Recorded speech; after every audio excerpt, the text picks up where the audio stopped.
got a bad feeling, people. And that's pretty much what I'm going to be talking about tonight when it comes to the game Sunday. Now, I made a rant back on Monday, I believe it was, about how pathetic the Steelers looked on the football field against San Diego at home, and how a team that is 4-8, or now 5-8 after they beat Pittsburgh, but coming into Pittsburgh, a 4-8 team, and how they completely came into Pittsburgh and dominated both sides of the football. That alone should have everyone concerned. Okay? But then we have the news stories of the week that popped up. Now, first off, you have this Mendenhall saga, which continues to unfold. Now he was suspended by the team, I think it was Tuesday or Wednesday, for what they called conduct that was detrimental to the team. Now, dig down into it. It was proven that Mendenhall was suspended because he did not show up to the Steelers game, even though he was supposed to show up.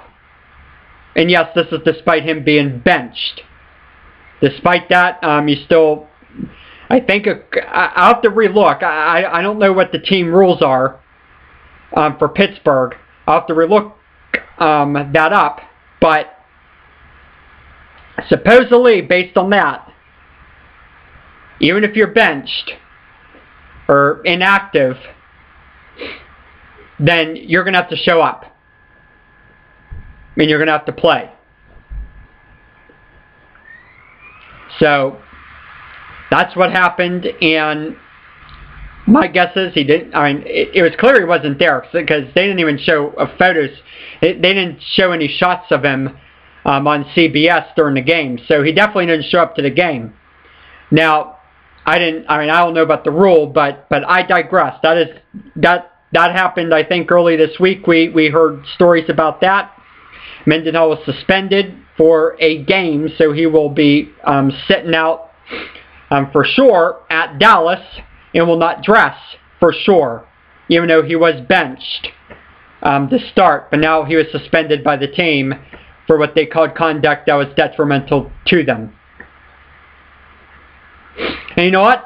It opened a lot of questions in the Pittsburgh media about how it seems like the coach is losing control of his team. And it's a good question to ask, to tell you the truth. When you have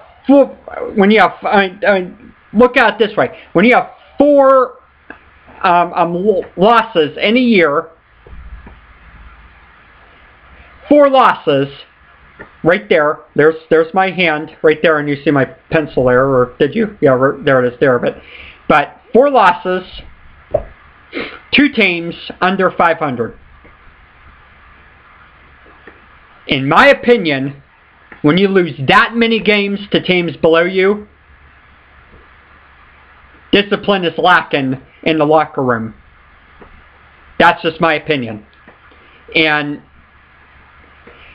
the Mendenhall story validates my opinion. And another thing this validates, another opinion this validates when you have this going on, is that Kevin Colbert isn't that good at his job. Not as good as the Pittsburgh media and the Steeler fans want you to think. And I'm a Steeler fan too, but I'm not in this crowd that says that Kevin Colbert's this great thing, because I don't see it. Yeah, you can argue you got Roethlisberger, but he had problems raping women. But we brushed that under the rug because he is a Super Bowl winning quarterback, so everyone here in Pittsburgh brushed it under the rug like it was nothing, and that pissed me off.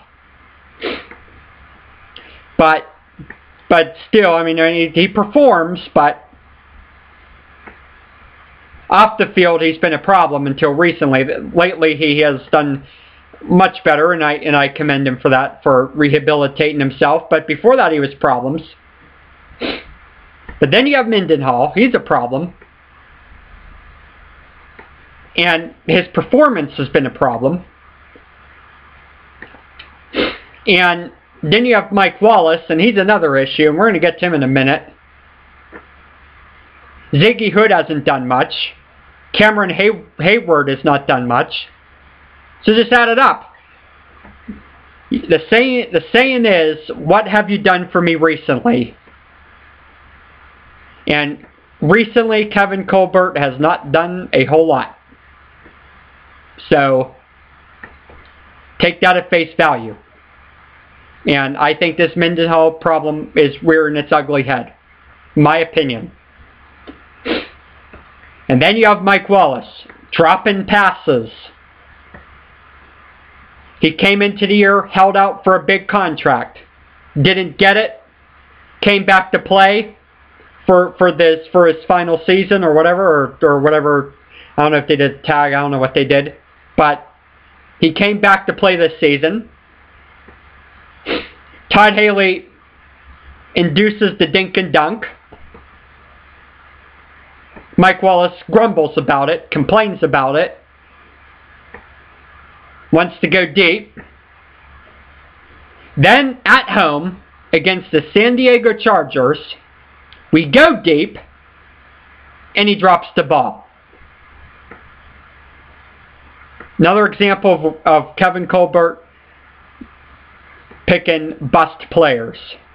And in my opinion, Wallace and Mendenhall both should go. Just get the hell out of town. I said that in my last video. I'm going to stick with it.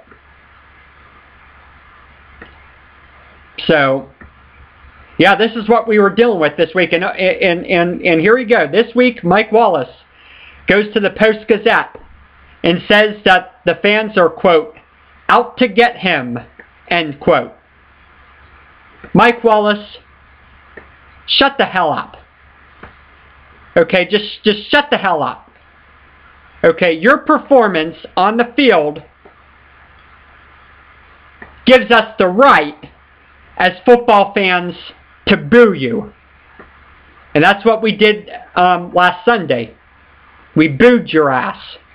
And good riddance too, because I'm seeing it on social media. I'm seeing the rumblings on social media. And I've posted many comments that Mike Wallace should get the hell out of here. And a lot of people are agreeing with me. I'm getting a lot of likes on Facebook because of it. Okay, I don't know one person defending him. I don't know one person defending Mike Wallace for his performance. And they shouldn't either. Okay, it would be ridiculous to do such a thing, in my opinion. But this is another example. First off, Kevin Colbert failing. Two, that there is no discipline in this team. And furthermore, there's no leadership.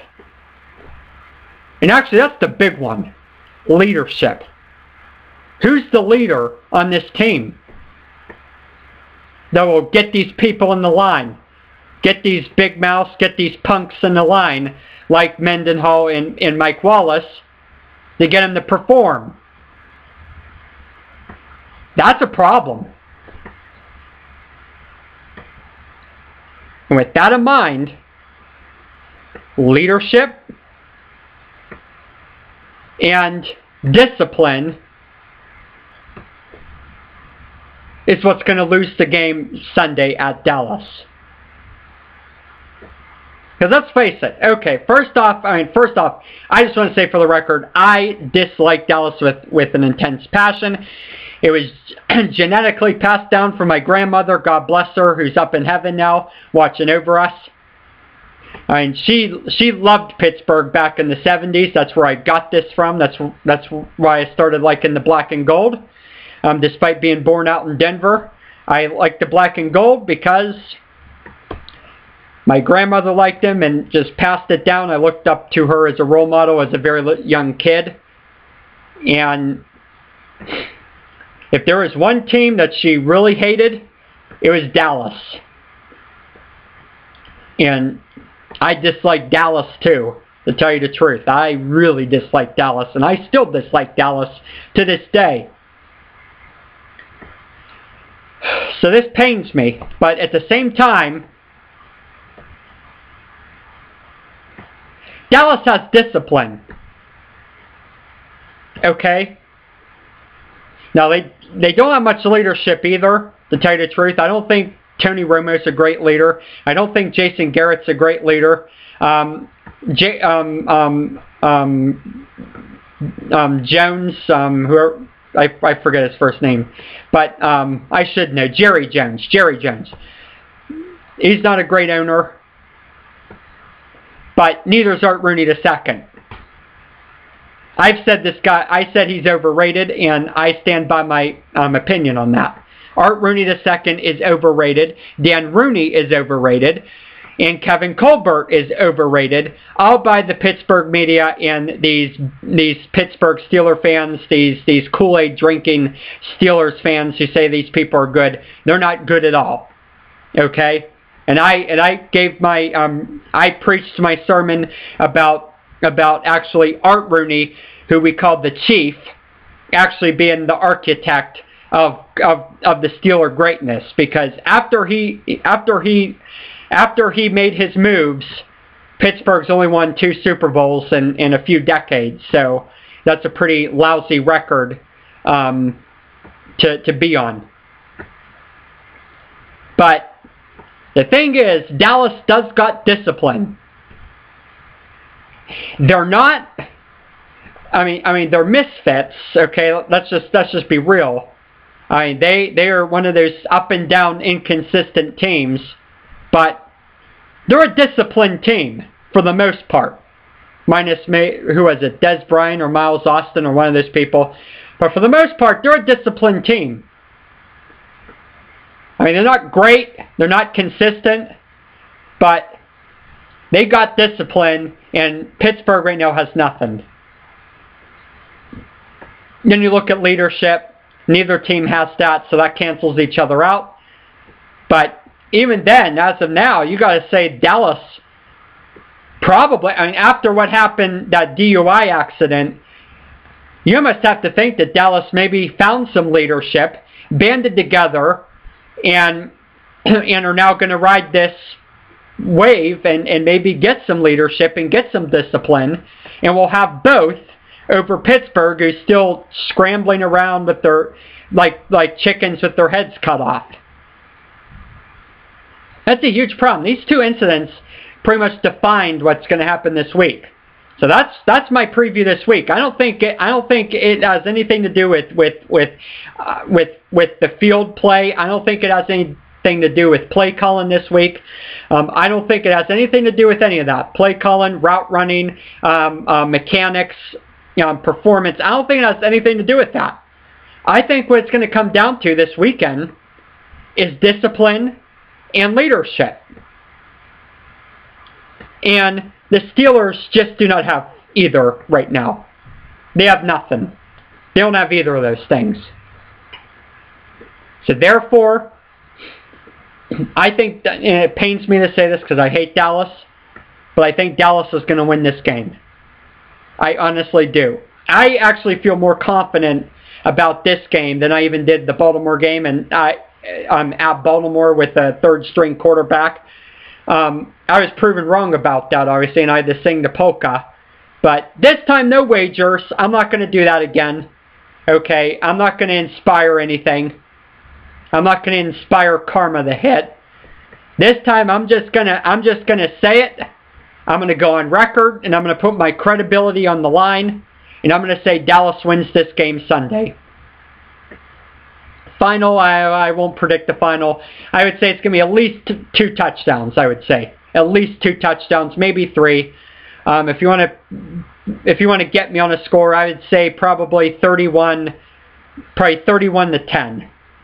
Dallas. That's what I think is going to happen. 31-10 Dallas. I just do not see it. I do not see discipline. I do not see leadership coming from this team. I think Dallas at least has discipline. They might have leadership after what happened, the tragedy that happened a week ago, and I think that's going to make a difference. I say Dallas wins this game. It sucks that I have to say that, but at the end of this season, and I'm just going to make this known, they better do something about this. Okay, the Steelers organization better do something about what's going on here, and they better start to invoke some leaders. Somebody needs to invoke leadership. I don't care who it is. Someone in the front office, Coach Tomlin, Todd Haley, Ben Roethlisberger, Art Rooney II, who probably should be the one doing it. Someone needs to invoke leadership in this team, and right now they just do not have anything, and that's why I'm not convinced. Dallas is going to win. It sucks that I have to say this, but it is painful that I'm going to have to watch a loss at Dallas to one of the hated rivalries in football. But yeah, it is what it is, and that's what's going to happen. And I have nothing else to say. I hope all of you have a very good weekend, and that's it for now, everyone. Pains me to say that too, just so you know. Okay, so long everyone.